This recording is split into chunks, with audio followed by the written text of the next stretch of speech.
Hello दोस्तों, मैं संजीव आप सभी का विद्या पॉइंट में स्वागत करता हूं। हम बात कर रहे थे इतिहास के ऊपर और इतिहास में हम चले आए हैं मध्यकालीन इतिहास में। मध्यकालीन इतिहास में हम लोग देख रहे थे राजपूत काल। और जैसा कि हम बात किए थे कि राजपूत काल 800 से लेके 1200 ईडी तक राजपूत काल का समय था, है ना। और पिछले बार हम लोगों ने देखा था गढ़वाल वंश के बारे में। गढ़वाल वंश के संस्थापक यशोविग्रह के बारे में देखे थे और अंतिम शासक जयचंद के बारे में देखे थे, जो चंदावर का युद्ध करता है। आज हम देखेंगे चौहान वंश के बारे में और यहाँ से अच्छे अच्छे क्वेश्चन पूछते हैं। जैसे तराइन का युद्ध यहीं हुआ था, है ना। पृथ्वीराज रासो के लेखक चंद्रप्रदाय इसी के दरबार में रहते थे। पृथ्वीराज चौहान के बारे में बातें की जाएगी, तो ढेर सारी बातें करेंगे। ज़्यादा लंबा ये वीडियो नहीं होने वाला है। और अगर इस वीडियो का पीडीएफ चाहिए, डिस्क्रिप्शन में लिंक दिया हुआ है टेलीग्राम का, जाकर ज्वाइन कर लीजिए। सारे पीडीएफ अभी तक वहाँ पे अवेलेबल है, जो भी मैं इतिहास में बातें किया हूँ। और इसके साथ ही साथ आपको दरोगा का भी पीडीएफ मिल जाएगा, जो कंटिन्यू चलता आ रहा है। तो चलते हैं, बिना देर करते हुए बात करते हैं चौहान वंश के बारे में। तो जैसा कि सबको पता है कि किसी भी चीज़ों को पढ़ाने से पहले हम बात करते हैं मैप पे। ये भारत का मैप है। भारत के मैप पे आपको दिख रहा होगा कि ये राजस्थान का क्षेत्र है ना। और यहीं पे चौहानों का विकास हुआ था।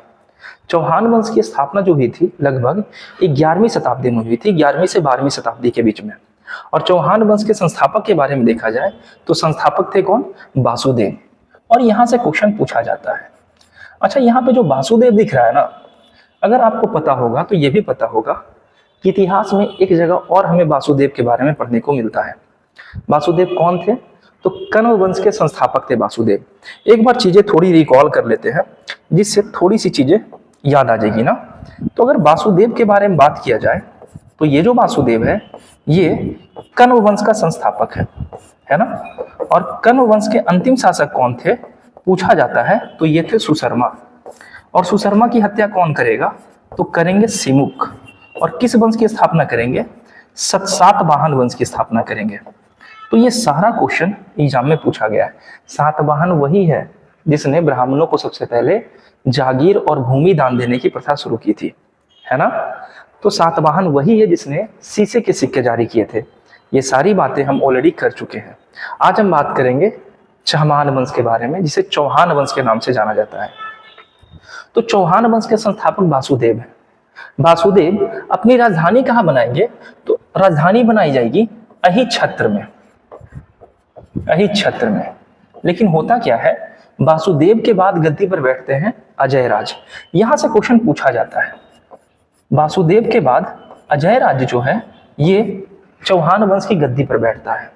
और अजय राज अजमेर की स्थापना करता है। और अजमेर है कहाँ?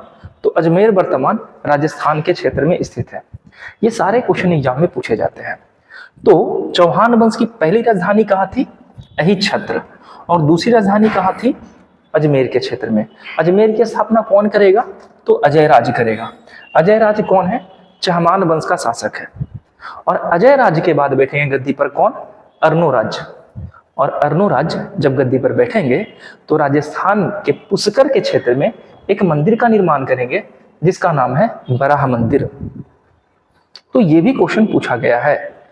तो दो तीन बातें इस पेज से याद रखना। स्क्रीनशॉट लेना है तो स्क्रीनशॉट ले सकते हो। अगर आपको इसका पीडीएफ चाहिए तो टेलीग्राम का लिंक दिया हुआ है, वहां पे जाकर टेलीग्राम को ज्वाइन कीजिए। ढेर सारे पीडीएफ वहां पे मिल जाएंगे। और टेलीग्राम में मैं सबको अलाउ किया हूं कि मैसेज आप लोग कर सकते हो। किसी भी चीज का डिमांड हो रिलेटेड, स्टडी से रिलेटेड, तो वहां पे जाकर पीडीएफ मांग सकते हो, प्रोवाइड कर दिया जाएगा। ठीक है। तो चहमान वंश के संस्थापक कौन थे भाई? वासुदेव थे। और इसकी राजधानी अहिछत्र थी। अजय राज दूसरे शासक हैं और ये अजमेर की स्थापना करेंगे और बाद में अजमेर को अपनी राजधानी बना देंगे। और तीसरा शासक होगा अर्नोराज। अर्नोराज पुष्कर में ब्रह्म मंदिर का निर्माण कराएंगे। तो इस पेज से इतनी जानकारी मिल जाती है। इसके बाद एक शासक होते हैं जिसका नाम है विग्रह राज चतुर्थ। पता है, यहां से अच्छे अच्छे क्वेश्चन बनते हैं। थोड़ा ध्यान से देखना। विग्रह राज चतुर्थ जो है ना, ये चहमान वंश का वो शासक है जिसे बिसल देव के नाम से जाना जाता था। बिसल देव। और इन्होंने एक नाटक की रचना की थी, जिस नाटक का नाम था हरि केली। तो ये भी क्वेश्चन पूछा जाता है, हरि केली नामक नाटक की रचना किसने की थी? तो करने वाले हैं बिसल देव। और ये किस लैंग्वेज में था? तो ये संस्कृत भाषा में किया गया था। और इसके दरबारी कवि कौन थे? तो इनके दरबारी कवि थे सोमदेव। और सोमदेव ने भी एक रचना किया था जिसका नाम था ललित विग्रह राज। अब यहां से भी क्वेश्चन आता है, जैसे विग्रह राज चतुर्थ चहमान वंश के शासक है और इन्हें बिसल देव के नाम से जाना जाता था। इन्होंने संस्कृत में हरिकेली नामक नाटक की रचना की थी।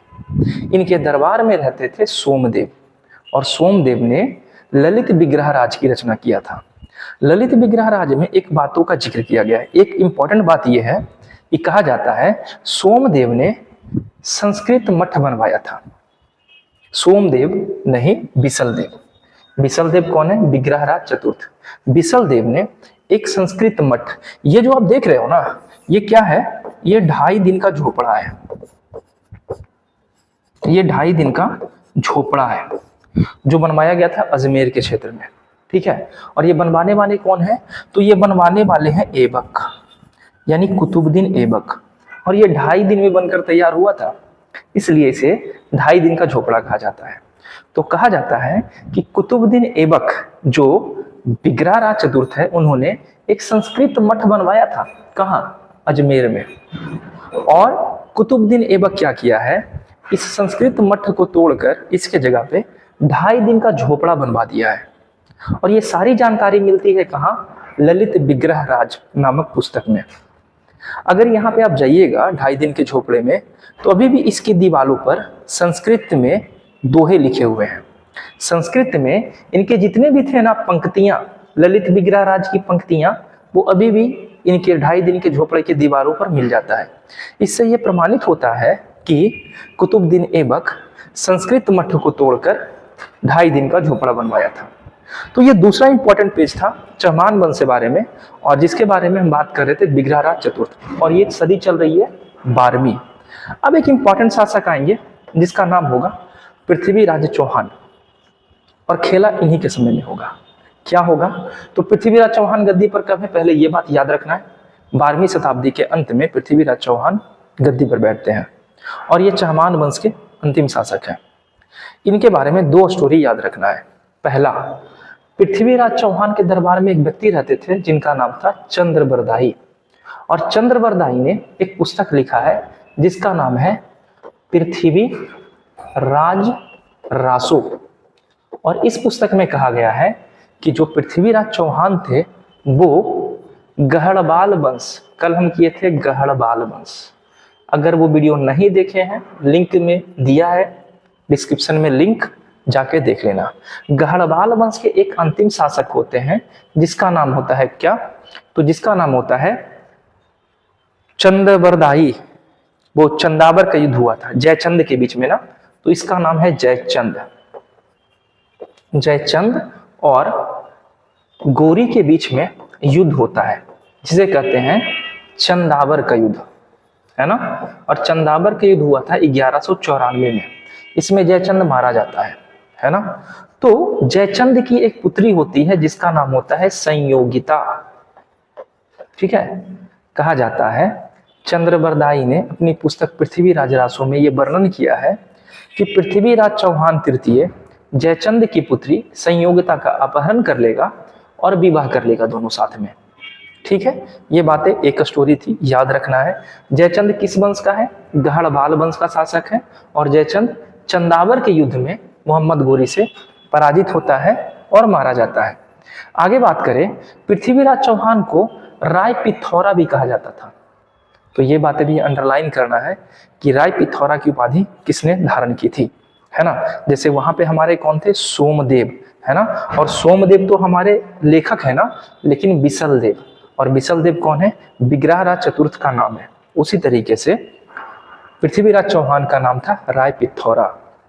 आगे चलते हैं। इनके दरबार में चंद्रबरदाई तो रहते ही थे, जो दरबारी कवि थे। एक और व्यक्ति रहता था जिनका नाम था जैनक, और जैनक ने एक पुस्तक लिखी थी जिसका नाम है पृथ्वीराज विजय। तो पृथ्वीराज विजय के लेखक कौन है? जैनक है। जैनक किसके दरबार में रहते हैं? तो पृथ्वीराज चौहान के दरबार में थे। पृथ्वीराज चौहान और मोहम्मद गोरी के बीच में 2 इंपॉर्टेंट युद्ध होता है, और ये जो भी बातें मैं शॉर्ट में लिखा हूं मेंशन करते चले जाना। ये क्वेश्चन पूछा है, ये क्वेश्चन चंदावर का युद्ध बार बार पूछा जाता है, और गढ़वाल वंश देखोगे तो ऑलरेडी ये बात हम मेंशन कर चुके हैं। तराइन का 2 युद्ध होता है, तो मैं इसको साफ कर दे रहा हूं, ठीक है। तराइन का प्रथम युद्ध जो होता है वो होता है 1191। कहा जाता है इतिहास की सबसे बड़ी घटना यहां पर हुई थी। अगर पृथ्वीराज चौहान मोहम्मद गोरी को मार देता तो ये सारी समस्याएं उत्पन्न नहीं होती।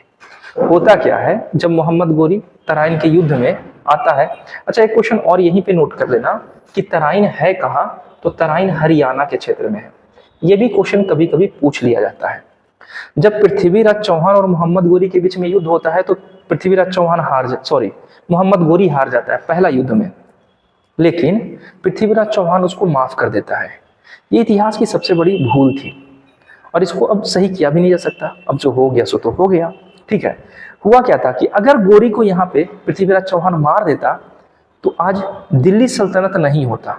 कुतुबुद्दीन ऐबक मोहम्मद गोरी का गुलाम था ना, तो दिल्ली सल्तनत जो 1206 से लेके 1525 तक अपना शासन किया और इसके बाद 1526 से लेके 1857 तक जो मुगलिया सल्तनत रहा, यानी लगभग 650 साल का पीरियड भारत से गायब हो जाता और राजपूतों का शासन रहता भारत पे। लेकिन एक राजपूत के कारण यानी पृथ्वीराज चौहान की थोड़ी सी मिस्टेक के कारण ये सारी समस्याएं उत्पन्न हो गई और मोहम्मद गोरी फिर से तैयार होके आते हैं और पृथ्वीराज चौहान को तराइन के दूसरे युद्ध में पराजित कर देते हैं। और पराजित ही नहीं करते हैं बल्कि पृथ्वीराज चौहान की हत्या कर देते हैं। तो ये जो था पृथ्वीराज चौहान से 3-4 पॉइंट याद रखना है। पहला, पृथ्वीराज चौहान को राय पिथौरा कहा जाता है। इनके दरबार में चंद्रबरदाई नामक दरबारी कवि थे। चंद्रबरदाई ने पृथ्वीराज रासो की रचना की थी। पृथ्वीराज रासो की रचना की थी। इसके दरबार में जैनिक रहते थे जिन्होंने पृथ्वीराज विजय की रचना की थी।